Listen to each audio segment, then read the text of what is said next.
Hey, welcome to our channel. Make sure to subscribe and turn on the bell so you never miss our latest content. The scent of roasted rosemary and garlic should have been comforting. It was the scent of home, of countless evenings spent in this very dining room. But tonight, it was cloying, an artificial perfume attempting to mask the rot underneath. I watched Ilara from across the oak table, her movements a study in practiced grace. She placed the platter of chicken down, the porcelain making no sound against the linen tablecloth. To an outsider, we were the perfect picture, a successful couple sharing a quiet, domestic meal. But I had long since learned to read the nuances, the language spoken in the spaces between words. Her smile didn't reach her eyes. It hadn't for months. Her fingers, gripping the serving tongs, were just a little too tight, the knuckles white. She was a performer, and this was her opening night. I, her unwitting audience, was meant to be stunned by the third act. The irony was, I had already read the script. I had written the ending. I picked up my fork and knife, the weight of the silver familiar in my hands. I cut a piece of chicken with methodical precision. I chewed slowly, deliberately, letting the silence stretch. I could feel her watching me, her impatience a palpable energy in the room. She wanted a reaction, a question. "What's wrong, darling?" That would have been her cue. But I gave her nothing. My calm was a fortress, and its walls were impenetrable. For a moment, only the soft scrape of my knife against the plate filled the air. She hadn't touched her own food, merely pushing a stray piece of asparagus around her plate with her fork. Delaying tactics, the final deep breath before the plunge. I remembered the day the foundation of this fortress was laid. It was a rainy Tuesday in October, nearly a year ago. I had come home early to surprise her, a bouquet of her favorite peonies in hand. I found her in the study, her back to me, her voice a low, intimate murmur on the phone. The words I heard were not for me. They were for him. Sterling Vance. Her boss. A man whose hand I had shaken at company dinners, whose vapid compliments I had endured with a polite smile. "I can't wait, either," she'd whispered, a breathless, girlish quality in her voice I hadn't heard in years. "Alistair suspects nothing. He's too predictable." Predictable. The word had echoed in the silent hallway. It didn't shatter me. It clarified everything. In that single moment, love was replaced by a cold, crystalline purpose. I had backed away silently, left the house, and drove to the coast, the useless flowers wilting on the passenger seat. I didn't return until after midnight. She was asleep, or pretending to be. I stood over our bed and understood that the man who had left the house that afternoon had died. A different man had returned. An architect. And I would spend the next 11 months building. Now, at this table, the final phase of construction was about to begin. She finally dropped her fork. It clattered against the plate, a sound as sharp and deliberate as a starter pistol. Her gaze met mine, cold, determined, stripped of any pretense of affection. Her voice, when it came, was steady, rehearsed. "I want a divorce, Alistair." The words hung in the air, just as I knew they would. She watched my face, her eyes hungry for the collapse, the pain, the begging. She had pictured this scene 100 times. I was sure of it. A scene where she was the powerful one, the one breaking free, and I was the wreckage she left behind. But I only raised my eyes from my plate, holding her gaze with a calmness that I knew unsettled her more than any outburst could. I offered no gasp, no flinch. I simply looked at her, truly looked at her, and let her see the stranger she had been married to all this time. She shifted in her chair, a flicker of confusion in her eyes. This wasn't in her script. The silence that followed was her enemy, not mine. It was a vacuum, and it was pulling all the power from her side of the table. After a moment that stretched into an eternity, I placed my fork down, aligning it perfectly with my knife. "I figured this moment would come," I said, my voice even and low. The coldness in my tone made her recoil slightly. It was as if a door had been opened, showing her a room she never knew existed. I folded my napkin neatly, placing it beside my plate. I never broke eye contact. "It's a good thing we signed the prenuptial agreement." And there it was, the first tremor, the ground vanishing beneath her feet. I saw it in the sudden widening of her eyes, the way her carefully constructed composure cracked like a porcelain doll dropped on a marble floor. The prenup, that meaningless formality from years ago, the one she had laughed about while signing, her hand in mine, promising forever. She had forgotten, but I had not. I had built my entire fortress upon its unshakable foundation. Her expression shifted through a series of micro-expressions: shock, disbelief, and then a desperate scramble for control. A bitter, brittle smile touched her lips. "You think that's going to protect you from everything?" she asked, her voice a little too high. I didn't answer. Words were her weapon, a chaotic spray of emotion and manipulation. My weapon was silence and deliberate action. I stood, picked up my plate, and carried it to the kitchen sink. The simple, domestic act was a statement in itself. This conversation, which she had intended to be a life-altering drama, was to me nothing more than an interruption to my evening routine. I could feel her eyes on my back as I rinsed the plate. When I returned to the table, she was fidgeting with her water glass, her mask of superiority crumbling at the edges. "You think a ridiculous piece of paper can solve everything?" she spat, trying to provoke a fight. She still believed she could win if she could just draw me onto her battlefield of emotional warfare. "That a contract will protect you from me?" I stopped in the center of the room, looking at her with an expression I had perfected over months, one of complete, detached neutrality. "I've already sent all the documentation to my lawyer." The breath hitched in her throat. "Your lawyer?" "Regina Crow." The name landed like a physical blow. I saw her flinch. Regina Crow wasn't just a lawyer, she was a legend. A shark in a bespoke suit, known for her merciless efficiency in dismantling complex marital assets and, more importantly, emotional arguments. Regina didn't deal in tears or accusations. She dealt in contracts, evidence, and irrefutable facts. Hiring her was not a move of defense, it was a declaration of war. Ilara's face pallid. "So," she whispered, her voice faltering, "you're really willing to take this all the way?" A subtle smile touched my lips, the first genuine expression I had shown all night. It wasn't a smile of happiness, but of grim satisfaction. "I'm just getting started." I walked to the small mahogany credenza against the wall, a piece she had picked out, praising its classic elegance. I opened a drawer and pulled out a folder. Inside was a crisp copy of our prenuptial agreement. I placed it on the table in front of her, gently, as if offering dessert. She stared at the document as if it were a venomous snake. Her hands trembled as she reached for it, flipping through the pages she had never bothered to read seriously. I knew the clauses by heart. I had reviewed them with Regina just last week. The complete separation of assets, described with almost cruel clarity. The clause specifying that any property owned prior to the marriage, which included this house, the beach house, and the country cottage, remained solely mine. No loopholes, no ambiguity. I watched her face as the reality of her situation dawned on her. The naivety, the carelessness, the arrogant belief that her charm could override any legal document, it was all burning away, leaving behind the raw, ugly truth of her greed. "I remember this day," I said softly, my voice pulling her from her panicked reading. She looked up, her eyes wide with a fear she could no longer hide. It was a memory I had replayed often. We were in my old lawyer's office, a stuffy room that smelled of leather and old paper. She was radiant, laughing as she signed her name with a flourish. "This is so silly, Alistair," she had said, leaning over to kiss my cheek, "like we're planning for a failure that will never happen. You and I are forever."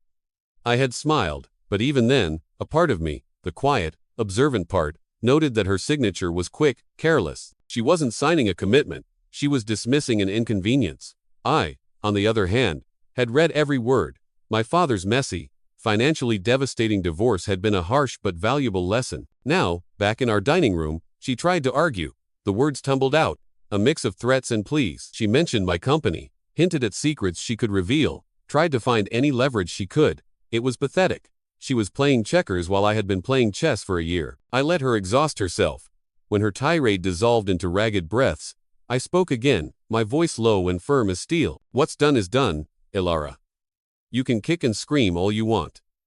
The contract is right here, and my lawyer knows exactly how to handle you." "Oh."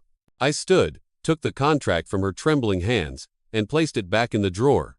As I walked out of the room, I delivered the final line of the evening without looking back. "This is just the beginning." The words echoed in the silence she had tried to shatter. She had started a game, believing she held all the cards. She was only now beginning to realize she had been dealt a losing hand from the very start. The silence that descended upon the house in the following days was different.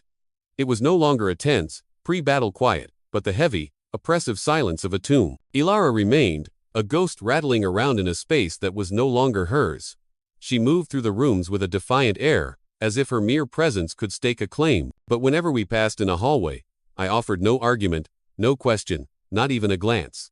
I acted as if she weren't there. My indifference was a form of psychological warfare, and it was dismantling her piece by piece. 2 days after that dinner, I packed a small suitcase, clothes for a few days, a laptop, and a locked briefcase containing my personal documents. She watched me from the top of the stairs, her face a mixture of fear and bravado. She thought it was a bluff, a tactic to scare her. I left without a word. I didn't go to a hotel. I went to a small, discreet apartment I owned downtown, one she knew nothing about. It was my sanctuary, my war room. The walls were bare, the furniture minimalist. It was a space free of memories, free of her. From there, I communicated with Regina Crow. She handled everything, a relentless, efficient engine of litigation. Alara, as I predicted, dug in her heels. Pride and stubbornness were her driving forces. She refused to leave the house, believing possession was a form of power. I received updates from Regina. Alara was consulting other lawyers. Each meeting, Regina told me with a dry chuckle, ended the same way. The agreement was ironclad, airtight, unassailable. The legal community was small. Word was getting around. Alara was becoming a cautionary tale. Days bled into weeks. I imagined her in that big house, the walls closing in, the beautiful objects we had collected, the art, the furniture. They were no longer symbols of a shared life, but artifacts in a museum of her failure. They were my possessions, as the contract stipulated, and she was merely a temporary, unwanted curator. One evening, staring out my apartment window at the glittering cityscape, I allowed myself a moment of reflection. I let the memory I had suppressed for so long come to the surface. It was the day I'd hired the private investigator, a quiet, unassuming man named Fisher. I had handed him a photo of Alara and Sterling Vance, taken at a company gala. Her hand was on his arm, her head tilted towards him, laughing. It looked innocent.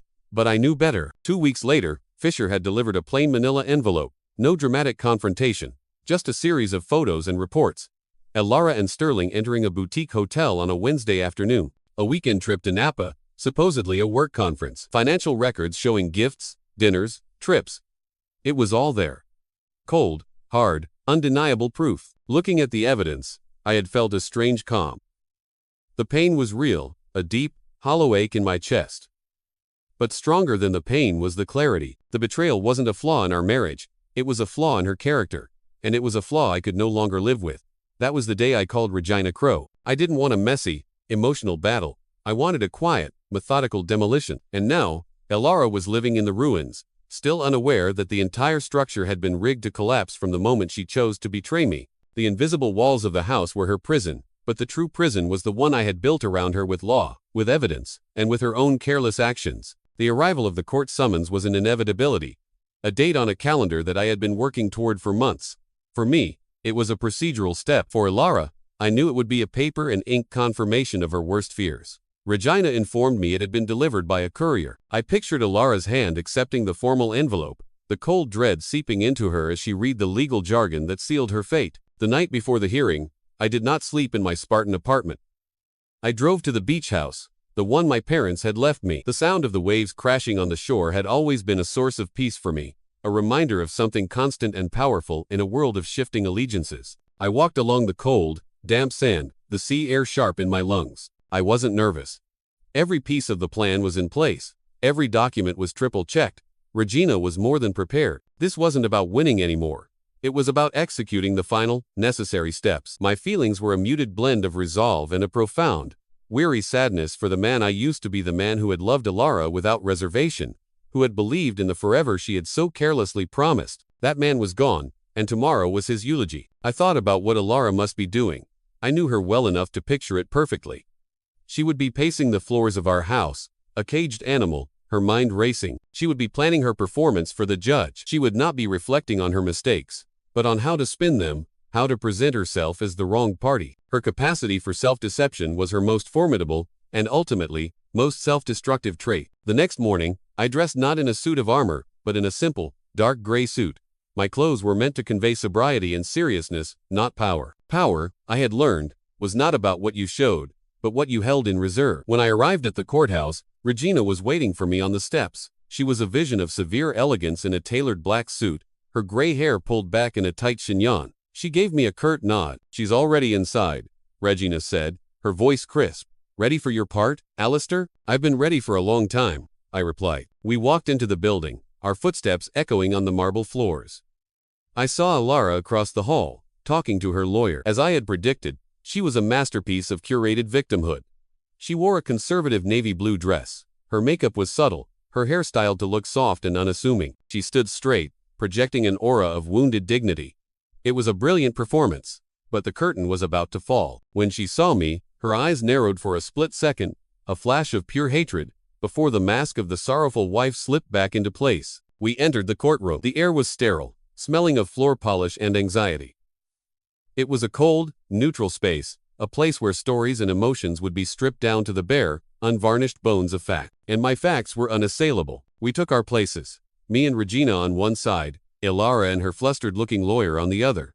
The room was quiet, save for the low hum of the ventilation system. The judge, a stern-faced woman with sharp, intelligent eyes, entered and took her seat. The proceedings began. Ilara's lawyer spoke first, his arguments weak and predictable. He painted a picture of a devoted wife who had given up her own ambitions to support her husband's career, a woman who deserved fair compensation for her years of sacrifice. It was a flimsy narrative, easily dismantled by the prenup, but it was the necessary preamble to the main event, Ilara's testimony. When it was her turn to speak, she took center stage as if born to it. Her voice was steady, infused with just the right amount of emotion.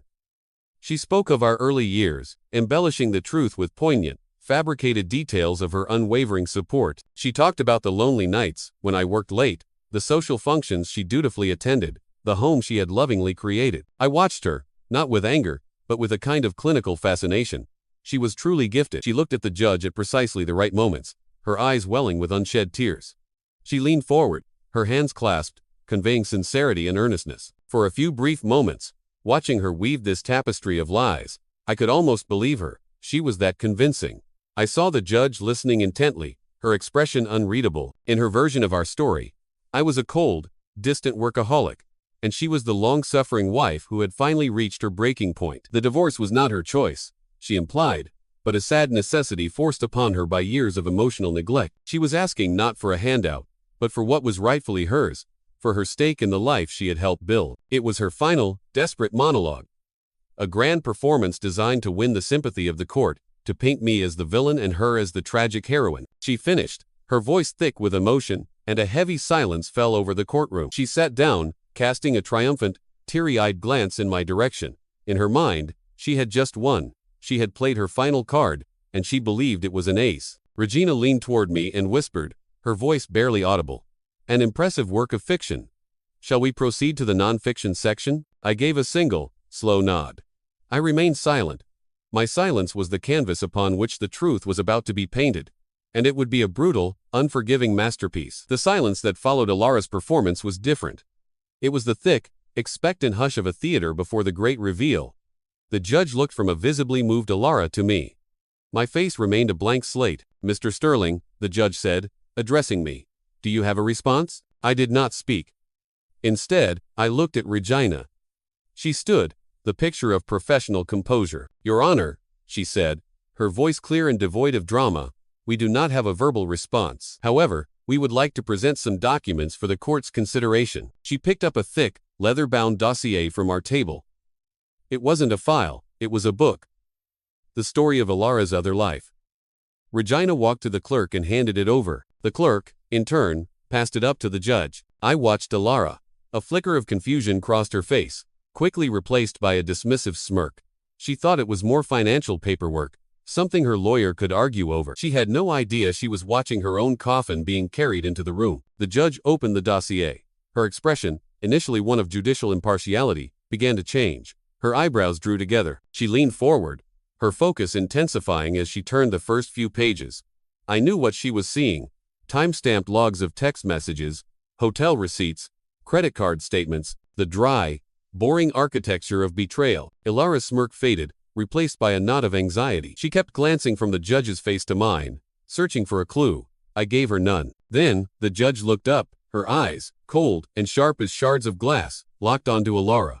The air in the courtroom crackled. Mrs. Sterling, the judge's voice was firm, cutting through the silence. Can you please confirm for the court that you have maintained an extramarital relationship with your employer, Mr. Sterling Vance? The bomb had detonated. The color drained from Ilara's face. It was a spectacular, horrifying sight. Her carefully constructed mask of victimhood didn't just crack, it disintegrated, turning to dust. Her hands, which had been resting so demurely in her lap, began to tremble violently. She opened her mouth, but no sound came out. The judge did not wait for an answer, because according to the evidence presented here, she continued, flipping a page, we have transcripts of communications between you and Mr. Vance that are of a deeply personal nature. She began to read.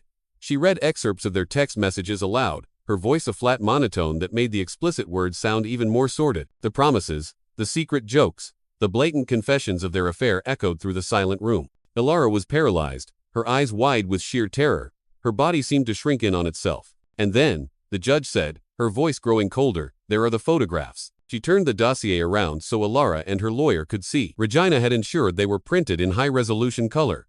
Crystal clear images, impossible to dispute.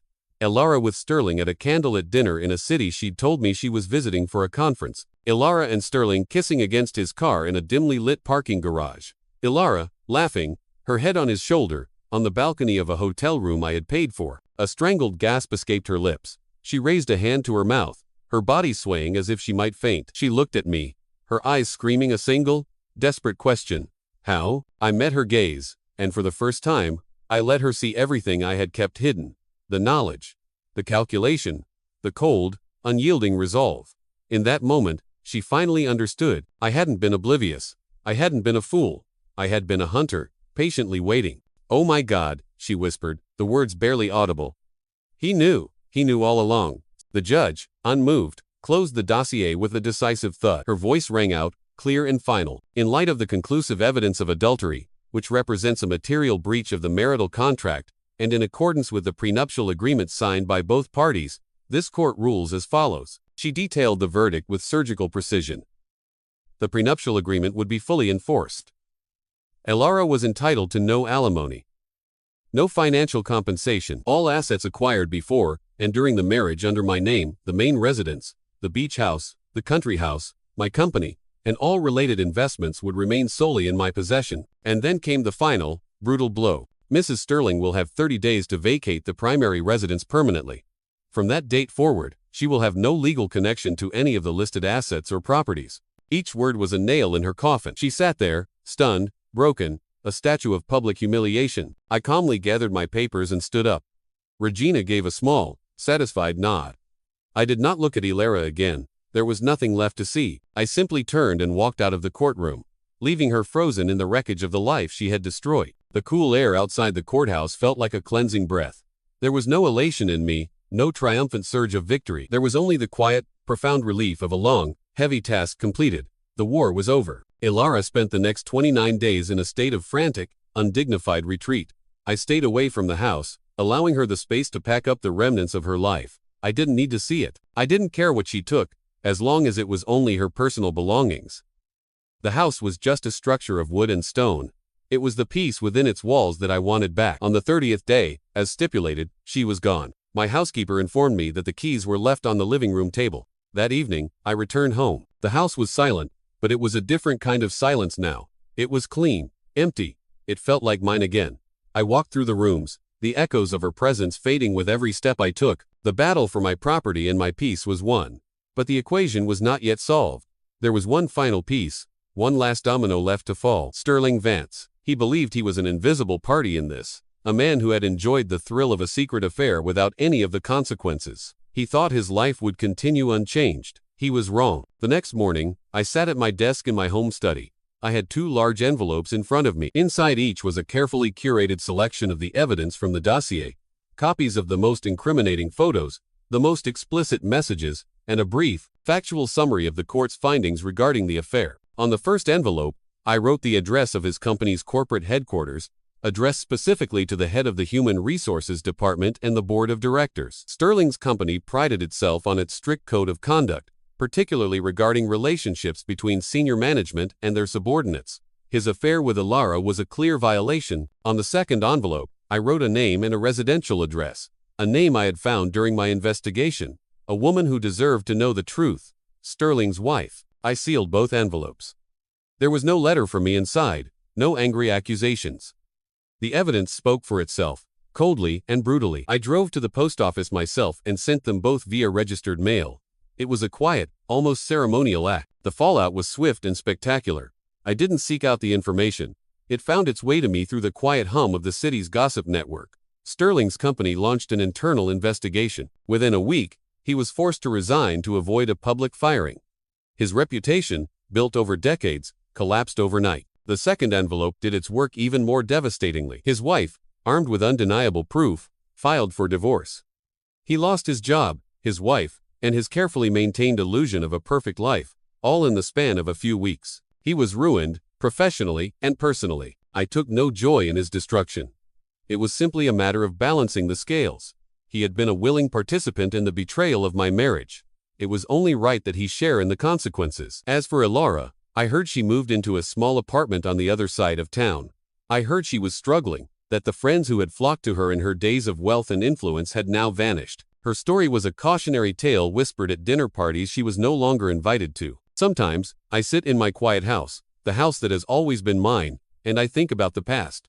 I don't feel anger anymore, only a distant, lingering sadness for what was lost. I did not set out to be an instrument of vengeance, but when my world was threatened, I became an architect of a different kind. I did not build a life with Ilara. Instead, I designed her perfect, inescapable downfall. And in the ensuing silence, I found my peace. The truth, I've learned, is its own kind of justice. And it is always, eventually, revealed.